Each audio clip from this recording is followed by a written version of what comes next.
Hi friends, welcome again in the course of concrete technology, in which in last lecture we saw aggregates, objectives of aggregates, then importance of aggregates. Aggregates are providing the skeleton to the concrete body, then different properties of aggregate. According to that, the classification of aggregates according to source, size and shape. Then we saw the physical properties like bulk, density of soil, sand and coarse aggregate. Then specific gravity, in which saturated specific gravity we saw in last lecture. Then the bulking of sand also seen in last lecture, in which we saw the fine aggregates are more attract to bulking of sand. Then alkali aggregate reaction. Earlier the aggregates were considered as inert material, but later on it was found that these are not fully inert material. Some of the aggregates may contain some amount of reactive silica, which reacts with alkalis present in the cement. It produces the alkali silicate gel, which is of unlimited swelling type. Due to the swelling property of such gel, cracks are developed in concrete, hence durability of concrete reduces. It is interesting to note that alkali aggregate reaction can take place only if the reactive silica of particular fineness and that too in particular proportion is present in aggregates. The factors responsible for alkali aggregate reaction are reactivity of aggregate, high alkali content of cement, that is greater than 0.6% expressed as soda equivalent, availability of excess moisture and the optimum temperature conditions, that are 10 to 38 degrees Celsius.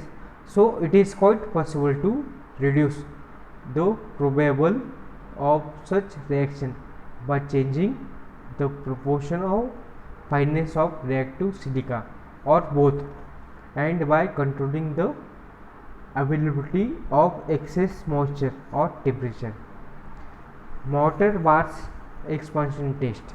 According to IS 2386 part 7 1963, it is popularly used to determine the potential reactivity of the aggregate. Use of unsound aggregates in concrete will degrade the quality of concrete. The change in volume of concrete may appear in the form of scaling, surface cracks and or disintegration of concrete over a considerable depth, which not only hamper the appearance but also may cause structural damage. Therefore, it is always preferred to avoid the use of unsound aggregates in concrete. Now let's see about the different indexes for aggregates. The first index for aggregate is flakiness index. Aggregate is termed as flaky when its least dimension, that is reasonably small relative to its other two dimensions, that are width or length. The amount of flakiness is denoted by flakiness index. Flakiness index is given as the percentage by weight of particles in the sample of aggregate whose least dimension is less than 3/5 of the mean dimension, that is mean sieve size fraction to which the particle belongs. For example, if we have aggregate sample of 20 millimeter size, then any particle of this sample of thickness less than 12 millimeter, that is 3/5 of 20 mm, will be designated as a flaky aggregate. It is measured with the help of standard metal thickness gauge as shown in the figure, and the procedure is well described in IS 2386 part 1 1963. The thickness gauge has aperture of different sizes, means the openings of different sizes are provided on thickness gauge. A sample of aggregate is taken and sieved through a set of sieve ranging from 63 millimeter to 6.3 millimeter, and particles of each fractions are collected separately. The aggregate sample should be taken in sufficient quantity so that each fraction sample should have at least 200 particles of each sample. Now particles of each fraction are allowed to pass through the corresponding sizes individually. The flakiness index is calculated by mathematical formula. Flakiness index is equal to weight of particles passing through thickness gauge divided by total weight of the sample into 100. In figure, the flakiness index gauge or thickness gauge for determining the flakiness index of a given sample of aggregates is shown, and the formula of calculating the flakiness index of given sample of aggregate. Next term related to aggregates is elongation index.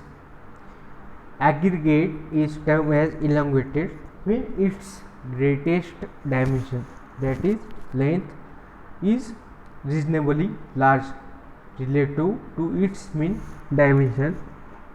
The amount of elongation is denoted by elongation index.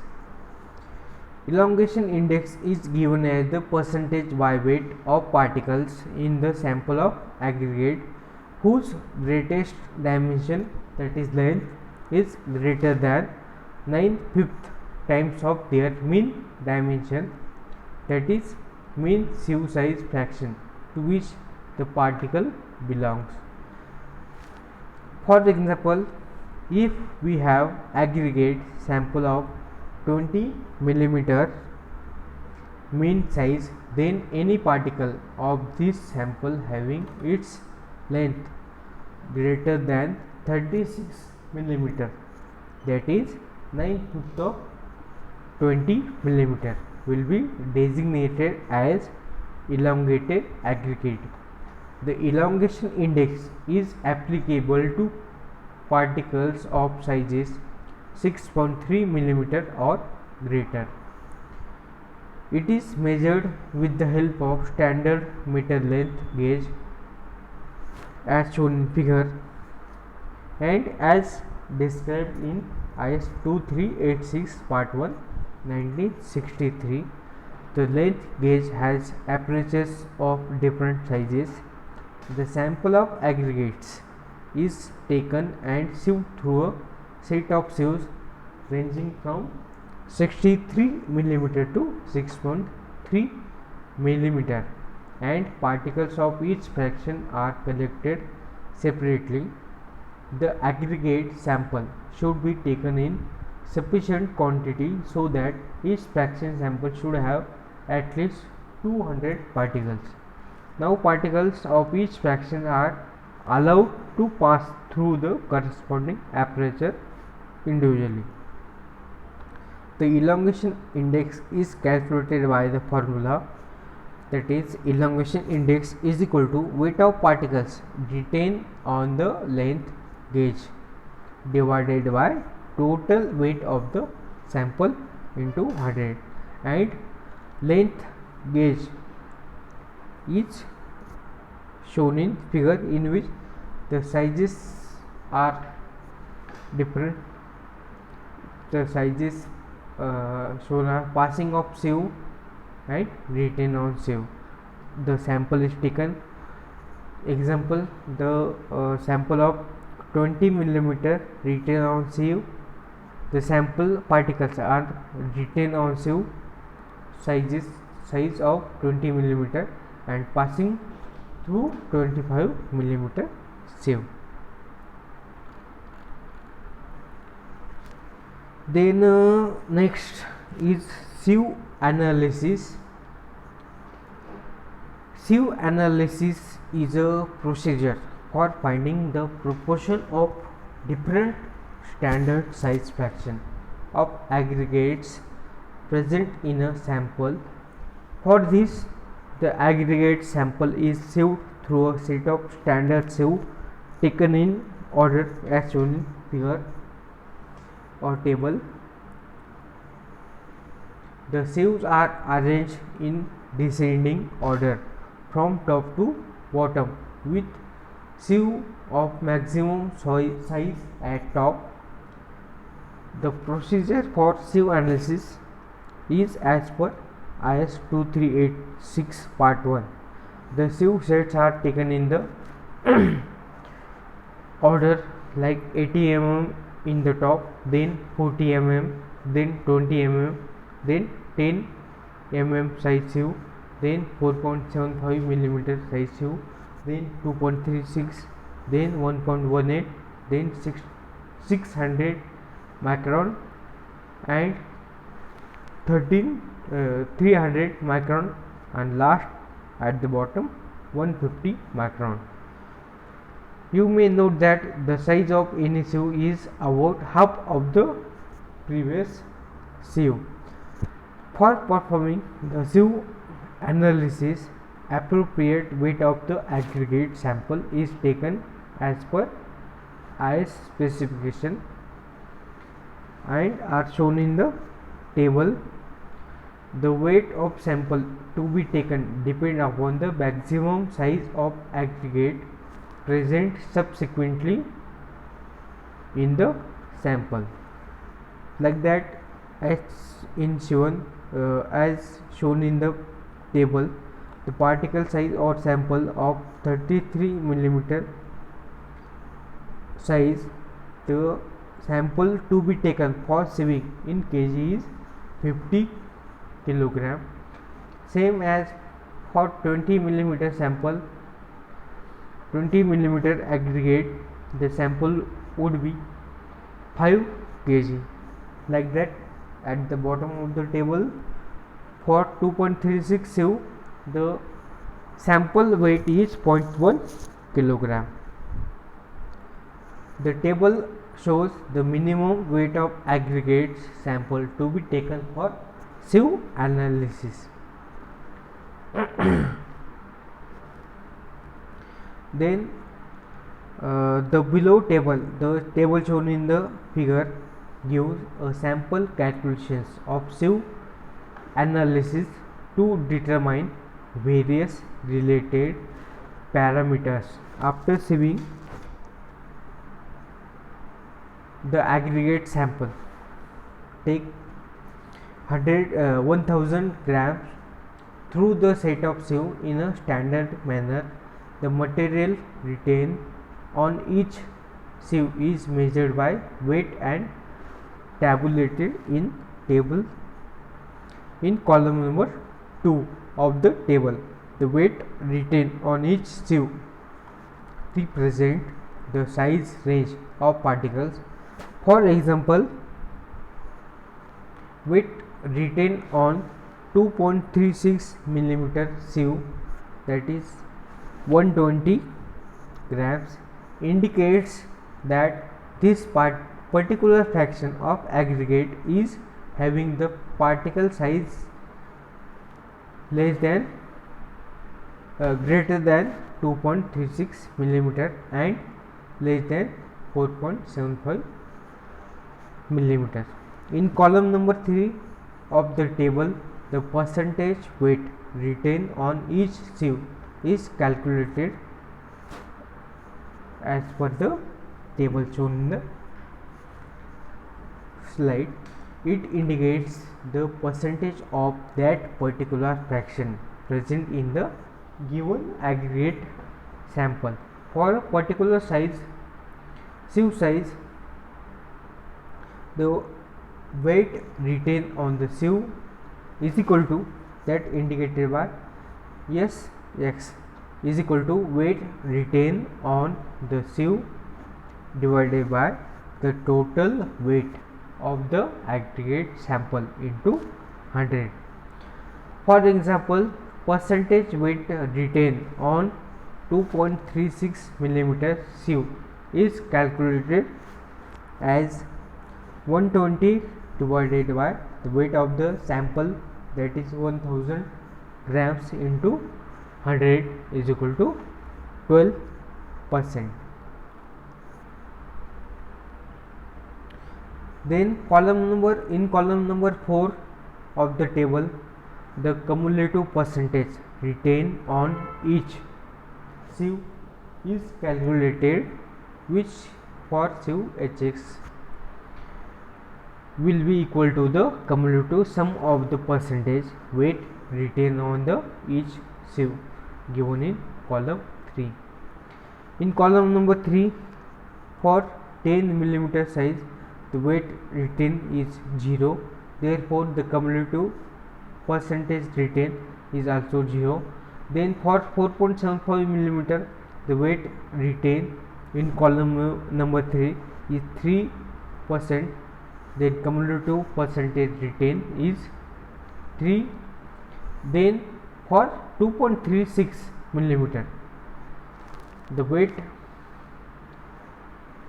of the aggregate retained is 120, that is in percentage 12%, therefore cumulative percentage is the above 3% plus 12%, that is 15%. Likewise, all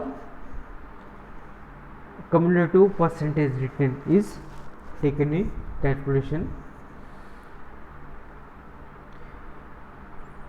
The cumulative percentage retained on sieve Sx indicates that this much percentage of particle in that sample of aggregate is coarser than sieve size Sx. For example, cumulative percentage retained on 2.36 millimeters sieve will be 3 plus 12, that is 15%. It indicates the 15% of particle in the given sample of aggregates are coarser than 2.36 millimeter. In column number 5 of the given table, the cumulative percentage passing on each sieve is obtained, that is 100 minus cumulative percentage retained. The cumulative percentage passing through the sieve Sx indicates that this much percentage of particle in that sample of aggregate is finer than sieve size Sx. For example, cumulative percentage passing from 2.36 millimeter sieve will be 100 minus 15 is equal to 85%. It indicates that 85% of particles in the given sample of aggregate are finer than 2.36 millimeter. Today we see what is sieve analysis, the different index applicable for sieve analysis and different elongation index and flakiness index are seen in this lecture. Also, the main reaction or alkali aggregate reaction are seen in this lecture. We consider the aggregates are inner material, but due to presence of silica, the alkali aggregate reaction is happen in concrete. In next lecture, we will see the fineness modulus for coarse aggregate and fine aggregates. Then fineness modulus. After that, the grading of the aggregate according to particle size. Then mechanical properties of aggregate we will see in next lecture.